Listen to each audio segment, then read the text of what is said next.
Hi, my name's Kris. I'm going to talk about Why the Caged Bird Sings by Maya Angelou. This is a book review. Maya Angelou was born Margaret Johnson in St. Louis, Missouri on April the 4th, 1928. She also grew up in St. Louis and Stamps, Arkansas. This is a fictional autobiography about her life up until the age of 17. So, what I'm going to do is talk a little bit about the book and how it compares to her life, history then, and history now. Some of the things that went on back then in the 1930s, and some of those things that are going on now, still today. So, the story is basically about two children growing up in the South during the 1930s.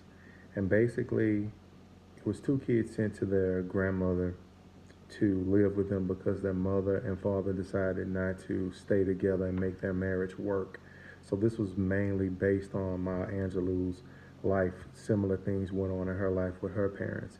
So what it was dealing with was basically injustices that black people or African Americans had to go through that time with racism and things of that sort.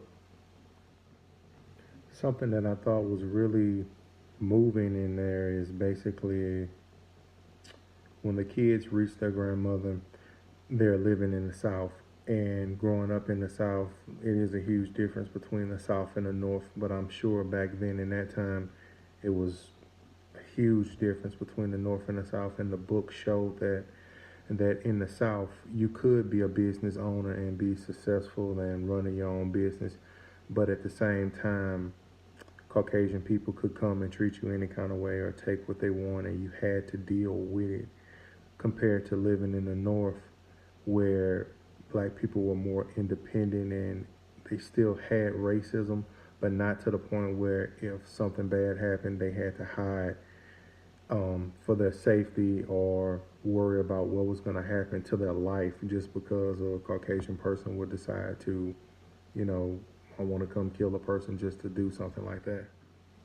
So I think that's still going on today with African Americans being falsely accused for crimes that they have not did, and they still actually have to be mindful of what they do or what they say, and potentially have to hide from the police or some type of law enforcement because justice was whatever the people in that time thought justice was. And if they decided that a black man did something wrong and they couldn't find the black man that did it necessarily, they could just pick any random black person and go and get their type of justice.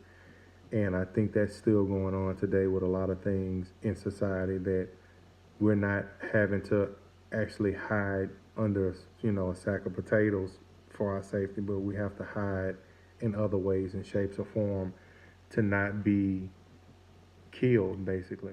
And especially with tolerance of what you can take from someone and what you can't take from someone, with education and trying to better yourself and going to school. Even in that time, we had the opportunities to go to school and better ourselves, but there were stipulations on, what we can do and what we can't do, far as the type of programs they wanted to offer for us, the type of, you know, athletic things to make us be more sports related, more homemakers, more gardeners and carpenters and different things like that. And now we live in a time where we can still do whatever we want to do, but it's still set up for us to be athletes and just entertainers and things of that sort.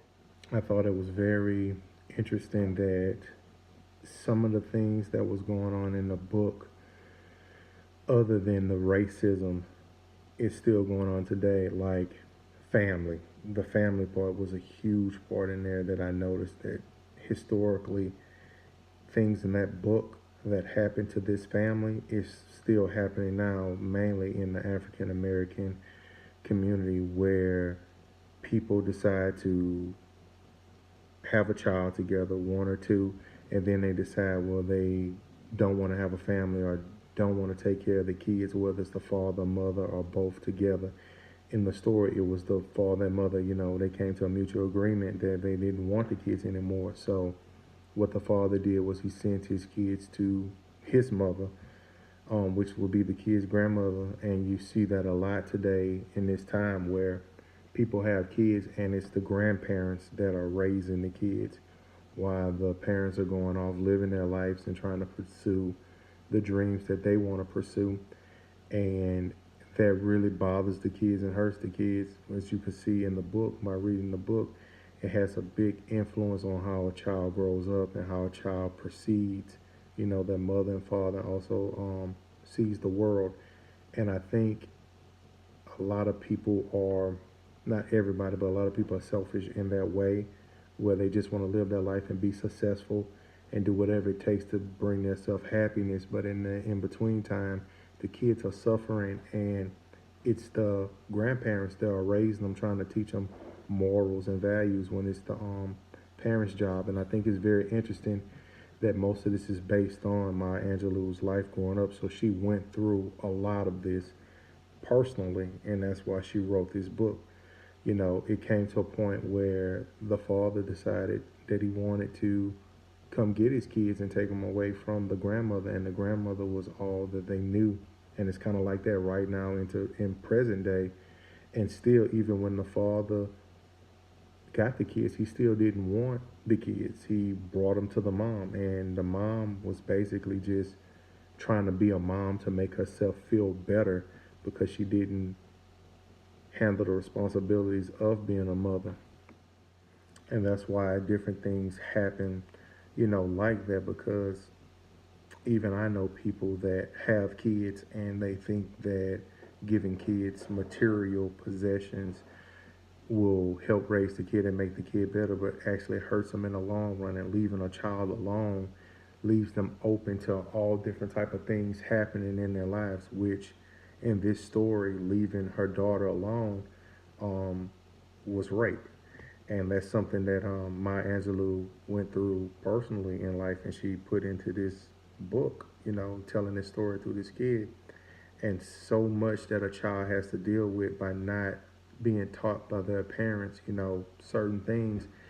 And kids have to decide for themselves, what choices you have to make for yourself, what's best for yourself. And by being a child, that's the parents' responsibility to teach them. And I thought it was a huge that this child loved to read, loved to read, loved to go to school. And that was just so important to her. And that was an escape from reality and an escape from life. And it was just really powerful to me that somebody that went through this. But when I look at my own life and people that I do know and family members and different things like that, this story is not that uncommon. I've seen this story myself, in real life. So it's kind of weird actually reading this book, for the first time, because I've heard of this book, but I never knew what the story was.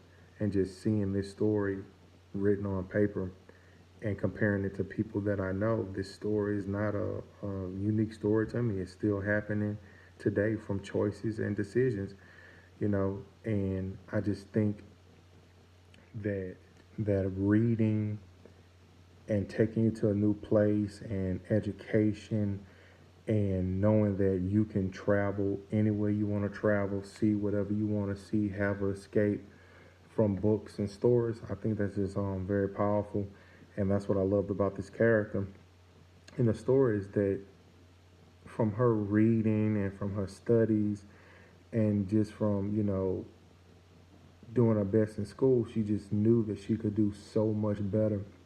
And that brings me back to the part that I touched on earlier about education. You have a lot of young African Americans that go to school and they strictly go to school for sports. Sports. They want to be some type of athlete or some type of star, and that's just driven in their head to chase after that. And that was just so big in the book that that's what they were trying to do to African Americans back then. Just single us out and say, we're athletes, we're this, we're that, and we're not capable of education, actually learning and reading and writing and just being whatever we want to be, whether it's a doctor or a lawyer or the president. We're able to do any of those things if we apply ourselves to that. So that's what I think was just so important about that book, is because the things that were said all the way in the 1930s, they're still happening now in the 2000s. It's 2018 and those things are still happening. So I think this book is a book that, everyone should read if they can, and just try to learn more about the history, of African Americans in this time, in 2018 from 2030, things like that.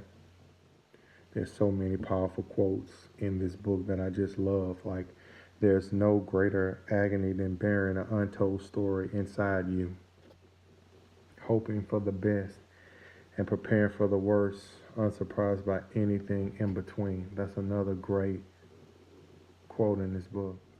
Another great quote: if you're for the right thing, you'll do it without thinking. I just think those are some great quotes for the story.